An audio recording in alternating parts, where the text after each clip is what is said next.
This is the Art Marketing Minute with Eric Rhoads, author of the Amazon best-selling book, Make More Money Selling Your Art.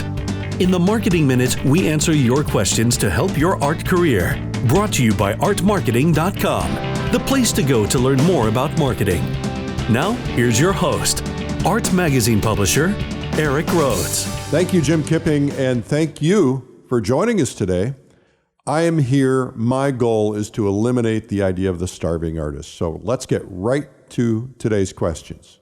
Here's a question from Rich in Tucson, Arizona. He says, I've been a professional artist for years, but I've hit a price ceiling. Gallery owners have told me they need to keep my price low and have discouraged me from raising prices. How do I change this? Well, Rich, you've got a couple of options. One option is not to raise your prices and to increase your volume. If they can sell more volume, whether or not they can, that's a discussion you want to have with them. But everything about price is psychological. Price is tricky business. Lots of great books on pricing. And I'm not sure I can answer this the way you want me to, but here goes. I'm going to try. First, gallery people know their audiences and they know what they can get, or at least that's what they believe. They have put you into a price box that they think they can get for you. Now, you might be able to talk to them and edge your prices up gradually by 10 to 15% a year. And I like to see artists increase their prices every year anyway. But if you're not selling, increasing your prices isn't going to necessarily make it better. Now, you should, though, have this discussion with the gallery. If they believe that they're not going to get the increased price, they're not likely to push you. They might even push you out of the gallery.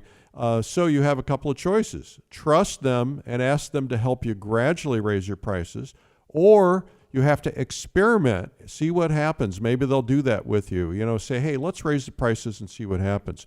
But if you're doing that, your prices have to be the same online everywhere they're going to find you. Like if they're going to look you up in another gallery and it's an 8x10 painting, it better be the same price as the 8x10 everywhere, because people do that, as you know. You do it. I do it.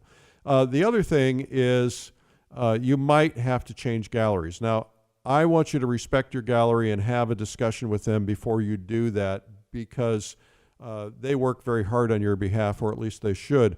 But I know an artist who had this problem with 3 galleries. She had kind of got boxed into a price. They weren't raising her prices. She talked to them. They didn't want to raise her prices anymore. So she thought, what do I do? Well, she had heard from some other galleries who wanted her in. She contacted some other galleries who wanted her in. And she said, okay, here's the price range I want to get. And they went, oh, that's no problem. As a matter of fact, we could get a little bit more.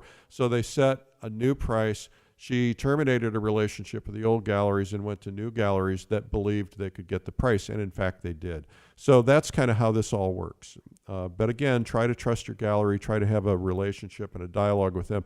They do typically work very hard for you. The next question is from Crystal B. of Spring, Texas. Crystal says, I need to choose the best advertising venue to really connect with those who will connect with my art. My challenge is developing a target audience since I do landscapes, figures, and portrait. Is there a place I can advertise where there's an audience that appreciates all 3? Well, Crystal, I'm going to tell you something you probably don't want to hear. Brace yourself. Are you ready? Well, there are plenty of places you can advertise that have readers that love landscapes, portraits, and figures. My own Fine Art Connoisseur magazine is one of them, for instance. But I think you have a focus problem, and you're going to confuse your audience while you're building your brand. Who are you as an artist? How do you want to be known? Now, don't get all bent out of shape. Paint what you love, paint the styles, paint the subjects that you want to paint. But if you had to pick one to be known for, which one would it be? When establishing your career and building your brand over the first 10 or so years, maybe longer, you need to be known primarily for one thing. Now, there are people like Richard Schmid, for instance, who can pull it off because he's been around for 60 years. He's known as a brilliant artist, and he does still life, he does portraits, he does figures, he does landscapes, he does it all. But when he built his career, I'm guessing, I've not talked to him about this, but I'm guessing he kind of focused in one particular area, became known and collectible. People found out how brilliant he was and started collecting his other work. Now, there's also artists like David LaFell. David LaFell is known as a portrait and figure artist primarily. He also does landscapes, but it's rare to see him. So you should consider standing for something. He's big. You want to be big, right? So ask yourself, what's the story people will say about you? Crystal B is a what? A landscape artist, a figure and portrait artist. I think figure and portrait kind of go hand in hand, so that's one category. If you want to go the route of offering lots of variety, you can do that, but it may slow your progress because you don't want to confuse your audience. Now, if you can show different kinds of work in a gallery, because the gallery is there to be able to explain it. They could say, Crystal is a brilliant landscape artist. She's known as a landscape artist, but little do most people know she also does these portraits and figures, and we happen to have a couple of them. They're pretty rare, but you should get one of those. But when you're advertising, try to keep your primary focus in one particular area while you're building your brand, because that's really critical. Now, I'm sure there are people who are exceptions to that, but I think as a marketing person, that is probably the right way to go. Anyway, I hope these have been helpful for you. Well, this has been the Art Marketing Minute with me, Eric Rhoads.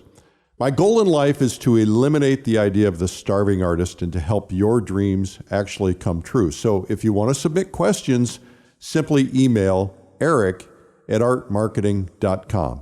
And to learn more about marketing ideas, you can visit artmarketing.com.